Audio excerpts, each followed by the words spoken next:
बिस्मिल्लाहिर्रहमानिर्रहीम अस्सलाम वालेकुम नाज़रीन, मैं राना उसैर हूँ। 20 सितंबर 2025 हफ्ते का दिन और आलमी महाज से ऐसी खबरें निकलकर सामने आ रही हैं जिसने दुश्मन ममालिक पर सख्ता तारी करके रख दिया है। बिलखसूस भारत और इसराइल उन खबरों से परेशान हो चुके हैं। खबरें क्या आ रही हैं जनाब? पाकिस्तान और सऊदी अरब के दरमियान एक दिफाई मुआहिदा होता है जो पूरी दुनिया के लिए एक मरकज निगाह बना हुआ है, और उस दफाई मुआहिदे में जो कुछ हुआ मैंने वो सारी चीजें आपके सामने रख दी।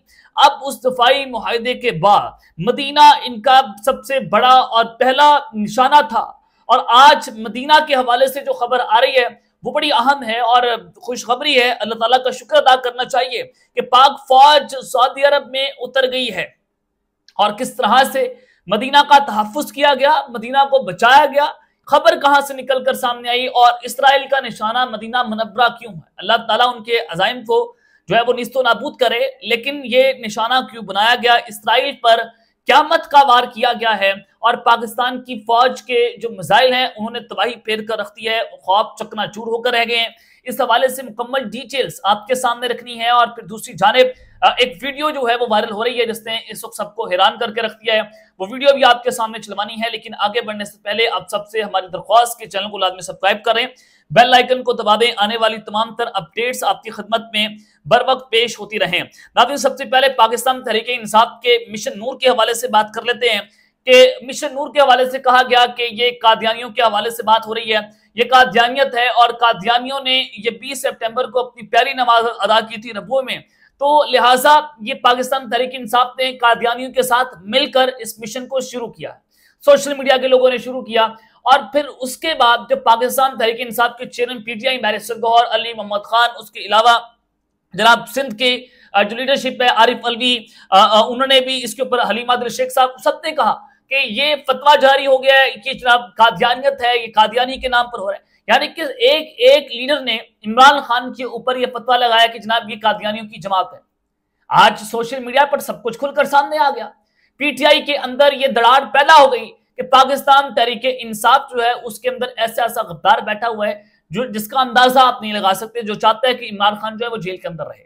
अब ये पीटीआई की मैं बात कर रहा हूं, लेकिन वो आज तहरीक इंसाफ जो है उसने फौरी तौर पर जो सेनेटर है नूरुल हक कादरी साहब, ये पीर भी हैं और ये इमरान खान के दौर में वजीर रहे हैं मजहबी आहंगी के और मजहबी अमूर के, सॉरी, तो उनकी जानिब से एक अहम बयान जो है वो जारी हुआ जो पीटीआई ने अपने ऑफिशियल जो स्टैंप है उससे जारी किया है। तो जनाब ये खबर आ रही है कि पीटीआई की तरफ से कि तहरीक इंसाफ नबी पाक रहमतुल्लाह सल्लल्लाहु अलैहि वसल्लम के गुलामों की जमात है और हमारे कायद इमरान खान मदीना मुनव्वरा की गलियों में जूतों के बगैर चलने वाले आशिक रसूल हैं। पाकिस्तान की हकीकी आज़ादी, नगानी आफात के अजाले और जुल्म और जबर के निज़ाम से निजात के लिए आज़ान दें और बार बार दें। यानी कि मिशन नूर जो है उसके हवाले से पीटीआई पहले जो ऐलान लातालुकी कर रही थी, जब सोशल मीडिया पर ये बैकलेश आया, सोशल मीडिया पर इनको तनकीद का निशाना बनाया गया, तो उसके फौरी बाद ये बयानात जो है वो तब्दील कर दिया गया। अब कहा गया है कि 20 सितंबर से 24 सितंबर तक, यानी कि जो रबीउल अव्वल का मुबारक महीना है, इसके इख्तिताम तक हर रोज तवातुर के साथ बाद नमाज ईशा अजान दें और अजान से पहले और बाद में शौक और ज़ौक़ के साथ रसूलुल्लाह सल्लल्लाहु अलैहि वसल्लम खातमुन नबीयीन सल्लल्लाहु अलैहि वसल्लम पर दुरूद और सलाम पढ़कर अपने आका नबी सल्लल्लाहु अलैहि वसल्लम के साथ गुलामी और मोहब्बत का भी सबूत है। यानी कि जो ये कादियानियत वाला मामला था उसको एक्सपोज कर दिया, उसको खत्म कर दिया, यानी कि प्रोपेगेंडा की अब कोई स्पेस यहाँ पर बाकी नहीं रही। अच्छी बात है, अच्छा कदम उठाया गया और कादियानियत से मुमासरत के प्रोपेगेंडा के जवाब पर इसका नाम मिशन हुक्म अजान रखा गया। यानी कि मिशन नूर के बाद ये नाम हटा दिया गया, मिशन हुक्म अजान रखा गया है। लेकिन अजान तो हर सूरत देनी है इंशाअल्लाह ताला। ये पीटीआई की तरफ से ऑफिशियल बयान जो है वो जारी हुआ है। उसके बाद पूरी पीटीआई इसको इंडोर्स करना शुरू हुई है और फिर इमरान खान का भी इसके ऊपर जेल से बयान आया है। आज कोट लखपत जेल में तहरीक इंसाफ की जो क़यादत है उनसे भी मुलाकात हुई है और जो इमरान खान, सॉरी, उसकी बात नहीं हो रही, ये शाह मुनकशी की बात हो रही है, ये यास्मीन राशिद की बात हो रही है, ये जितने भी कोट लखपत जेल में पीटीआई के लोग हैं जो कैद हैं उनकी बात हो रही है। उन्होंने इस मिशन की भरपूर हिमायत का ऐलान किया और ये पैगाम दिया कि हुकूमत ने तहरीक इंसाफ की सोशल मीडिया टीम को आपस में लड़ाने और तफरका डालने के लिए 10,000 से ज्यादा अफराद भर्ती किए जिनका मकसद सिर्फ इंतजार फैलाना है। ये उनकी स्टेटमेंट है जो मैंने आपके सामने जनाब रखी है। लेकिन एक वीडियो अली अमीन गंडापुर साहब की वायरल हो रही है, उस वीडियो से नजर आया कि अली अमीन गंडापुर बुरी तरह से फंस गए। यानी कि अगर आप ऐसे कहें कि ये गद्दार हैं पीटीआई के, तो मुझे नहीं लगता कि इनको गद्दार कहना चाहिए। ये बावफास आती है इमरान खान के और बड़ा काम किया है, लेकिन फंस गए, दायरा सिस्टम का हिस्सा है। जब आप सिस्टम का हिस्सा रहते हैं तो आपको बहुत सारी चीजों को देखकर चलना पड़ता है। आप बगावत नहीं कर सकते, आप जो है वो ये नहीं कह सकते कि हम बाकी वफाक से अलग हैं या बाकी पाकिस्तान से अलग हैं, या आप सुबह तोड़ने की बात करें। बहुत मुश्किल काम है, क्योंकि सिस्टम में रहकर चलना बहुत मुश्किल और सिस्टम से बाहर निकलकर चलना बहुत मुश्किल होता है। दोनों चीजों में फर्क होता है। अली अमीन गंडापुर का आप सबसे पहले ये बयान सुन लें, फिर हम जनाब आगे बात करते हैं। जनाब आप ये बयान सुने। अब कोई रुकावट नहीं है, कोई टेंशन नहीं है, कोई मसला नहीं है। आओ पेशावर, आओ पेशावर ना, निकल आओ 1 करोड़ बंदा, आओ मैं तुम्हें होस्ट कर रहा हूँ, आओ। लेकिन ऐसा नहीं होगा, ऐसा नहीं होगा। अली अमीन पे तोहफे भी लगाओ, अली अमीन को डिसाइड भी करो, अली अमीन को गदा भी करो, अल्लाह से पैगाम दो कि अली अमीन तुम दावा बोलो। जनाब ये अली अमीन गंडापुर साहब जो है उनकी तरफ से बयान आया है कि पेशावर जलसे के लिए कोई रुकावट नहीं। मैं खुद इसका मेजबान हूं और मेरी हुकूमत है, मैं वजीर आला हूं सूबे का, तो आए 1 करोड़ बंदा निकल कर आए, लेकिन ऐसा नहीं होगा। ये उन्होंने रियलिस्टिक बात की है कि आप हमेशा, वो कह रहे हैं कि आप हमेशा मेरे खिलाफ बात करते हैं कि अली अमीन जो है वो उसको उम्दा करें, अली अमीन जो है गद्दार है, अली अमीन ये है। तो उन्होंने कहा कि आप सारी बातें करके, अगर आप ये चाहते हैं कि अब तो पेशावर में जलसा है, 27 सितंबर को जलसा होने जा रहा है, तो आप 1 करोड़ बंदा जो है बाहर निकालें, फिर हम देखेंगे कि आप जो है वो कितने बंदे बाहर निकालते हैं। तो ये बड़ी रियलिस्टिक बात उन्होंने की है और इस बात को हमें इंडोर्स करना चाहिए। लेकिन खबर क्या आ रही है जनाब, आप सबसे पहले ये खबर सुने।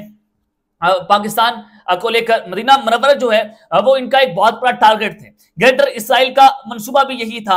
और फिर पाकिस्तान की फौज जो है वो सऊदी अरब में उतरा, क्योंकि डिफेंस डील हुई, जिसके तहत अबाबील मिसाइल जो है वहां पर तैनात होंगे मक्का में, मदीना के अंदर। और उस मिसाइल की जो रेंज है वो 2200 किलोमीटर तक है, और फिर वो सरफेस टू सरफेस मिसाइल भी है, और वहां से इसराइल को टारगेट करना भी बहुत आसान है। मैं ये सारी चीजें आपके सामने रखूंगा, लेकिन इसराइल पर जो क़यामत का वार हुआ है, जो ख्वाब चकनाचूर हुए हैं, वो बड़े इंपॉर्टेंट है। सबसे पहले तो पाकिस्तान ने भारतीय फौज का जो ड्रोन है वो मार गिराया है, और ये एक आखिरी मोड़ है जंग के अंदर, और एक ये फैसला कुन मोड़ है जिसमें बहुत सारे फैसले होने हैं। खबर आ रही है कि पाकिस्तान है तख्ती खैल में, ये तख्ती खैल का इलाका है जहां पर इंडियन मेड ईगल ड्रोन जो है वो पाकिस्तान की सिक्योरिटी फोर्सेस ने मार गिराया। अब ये जो भारत है, ये ड्रोन किसको प्रोवाइड कर रहा है? BLA फितरातुल हिंदुस्तान और TTP को, फितनाल ख्वारिज को, जो पाकिस्तान की फौज के खिलाफ उन ड्रोन्स के जरिए अटैक्स करते हैं। आज वो ड्रोन जो है पाकिस्तान ने मार गिराया है। अब आप आ जाए इसराइल वाली खबर के ऊपर कि वहां पर क्या मामला है, कि वो उन्होंने मदीना को क्यों अपना टारगेट बनाकर रखा हुआ है। जनाब इस जो ये मुआहदा हुआ, डिफेंस एग्रीमेंट हुआ, इससे सबसे ज्यादा 2 ममालिक जो है परेशान है, एक भारत, दूसरा इसराइल। वजह क्या है, परेशान क्यों है? भारत ये समझ रहा था कि सऊदी अरब जो है वो हमारे बहुत करीब है, पाकिस्तान और सऊदी अरब के दरमियान ये डिफेंस एग्रीमेंट या जो मुआहदा है वो नहीं हो सकता। लेकिन सरप्राइज आया, मोहम्मद बिन सलमान ने जिस तरह का इस्तकबाल किया मियां शहबाज शरीफ का, वज़ीर आज़म पाकिस्तान का, वो एक तारीखी इस्तकबाल था। खुद इस्तकबाल करने आए, जिस तरह से डोनाल्ड ट्रंप को इस्तकबाल उनको मिलता है, उसी तरह से पाकिस्तान को ट्रीट किया गया। यानी कि पाकिस्तान जो है वो आलमी इस्लामी ममालिक की एक सुपर पावर बनकर उभरा है, और पाकिस्तान एक एटॉमिक पावर है। और पाकिस्तान और सऊदी अरब के दरमियान जो ये मिनी नेटो मुआहदा हुआ, उससे नजर आया कि सऊदी अरब भी अब एक एटॉमिक पावर बन चुके हैं। वो 8वीं प्लांट जो है उधर मुंतकिल हो रहे हैं, इस हवाले से खबरें चल रही हैं। लेकिन सवालात उठ रहे हैं, सवालात उठाए गए कि हमारे मुल्क में सिक्योरिटी की सूरत हाल बड़ी खतरनाक है, बलोचिस्तान की सूरत हाल खराब है, KPK में हम ऑपरेशन कर रहे हैं, अपने मुल्क में लड़ रहे हैं। जब आप अपने मुल्क की सिक्योरिटी को ठीक नहीं कर सकते, तो आप सऊदी अरब को ये जो है वो सिक्योरिटी क्यों दे रहे हैं? आप दूसरे मुल्क की सिक्योरिटी क्यों उठा रहे हैं? ये सवालात हो रहे हैं। जवाबात उनके दिए गए कि हमने ऑपरेशन बुनियाद महसूस में ये सारा कुछ वाज़ेह कर दिया कि पाकिस्तान अपनी सिक्योरिटी खुद कर सकता है, और पाकिस्तान एक डिक्लेयर्ड एटॉमिक पावर है, और एक एटॉमिक पावर जो है वो दूसरे मुल्क को भी सिक्योरिटी फ्राहम कर सकती है। जाहिर है हरमैन शरीफैन वहां पर है, मक्का मदीना हमारा वहां पर है, हमारा दिल धड़कता है मक्का मदीना के साथ। तो अगर पाकिस्तान जो है वो उनकी हिफाजत की जिम्मेदारी ले रहा है, तो इससे बड़ा कोई शर्फ हो नहीं सकता। तो ये जो है वो बताया गया, जस्टिफिकेशन जो है वो दी गई, डेफिनेटली ये होना भी चाहिए। लेकिन 2 अरब ममालिक जो हैं, 2 गल्फ कंट्री मजीद इसमें दाखिल होने जा रही हैं, वो ब्लैक डॉग्स पर पाकिस्तान के साथ राब्ते में मौजूद है, और किसी भी वक्त उसका जो है वो ऐलान हो जाएगा। इसहाक डार वज़ीर खारजा ने भी उसकी तस्दीक की, और वज़ीर जो है वो दिफा ख्वाजा आसिफ साहब ने भी उसकी तस्दीक कर दी है। लेकिन अभी तक इन 2 ममालिक के जो नाम है वो अभी तक डिस्क्लोज नहीं किए गए, लेकिन वो पाकिस्तान के साथ राब्ते में या किसी भी वक्त वो इस इत्तेहाद का हिस्सा बन जाएंगे। लेकिन सवाल ये पैदा हुआ कि इस इत्तेहाद की जरूरत जो है वो क्यों पेश आई। ग्रेटर इसराइल का मंसूबा, अब ग्रेटर इसराइल का मंसूबा क्या, उसमें जो इसराइली हैं वो क्या कर रहे हैं, सहूनी हैं। मैं सहूनी इस वजह से कह रहा हूं कि बहुत सारे यहूदी चाहते हैं कि ग्रेटर इसराइल ना बने, वो उसके मुखालिफ है, लेकिन जो सहूनी है, जो अखंड भारत जिस तरह का एक मंसूबा है, बिल्कुल इसी तरह से सहूनी वहां पर भी पाए जाते हैं। तो वो चाहते हैं कि गजा, उर्दन का जो मगरबी किनारा है, शाम है, लेबनान है, उसके अलावा मिस्र है और सऊदी अरब के जो कुछ हिस्से हैं उनको शामिल किया गया ग्रेटर इसराइल में, यानी कि मिडल ईस्ट के तमाम इलाके जो हैं वो ग्रेटर इसराइल का हिस्सा बनाए गए। एक अलग इनका खुफिया मैप है जिनको अभी तक इन्होंने डिस्क्लोज नहीं किया, और इसी वजह से दुनिया के नक्शे में आप देखेंगे कि इसराइल लिखा होता, वेस्ट बैंक लिखा जाता है, क्योंकि इसराइल जो है वो इस वजह से दुनिया के नक्शे पर नहीं, क्योंकि उसने ग्रेटर इसराइल बनाना है, उसके नक्शे कदम पर वो गामजन है। तो लिहाजा इसके अंदर जो एक रिसर्च होती है, मदीना मुनव्वरा को भी इसमें शामिल किया गया है। या आपने बात जो है बड़े गौर से सुनिए कि मदीना मुनव्वरा को भी इसमें शामिल किया गया है। अब जब इसराइल ने कतर के ऊपर अटैक किया, और जाहिर है कतर पर उनकी जो सबसे बड़ी एयरबेस है लुदैत एयरबेस अमेरिका की, वो वहां पर मौजूद है, जहां पर तकरीबन हजारों की तादाद में फौजी वहां पर हैं, और फिर सऊदी अरब के अंदर भी अमेरिकन जो आर्मी है वो मौजूद है, उनका अड्डा है।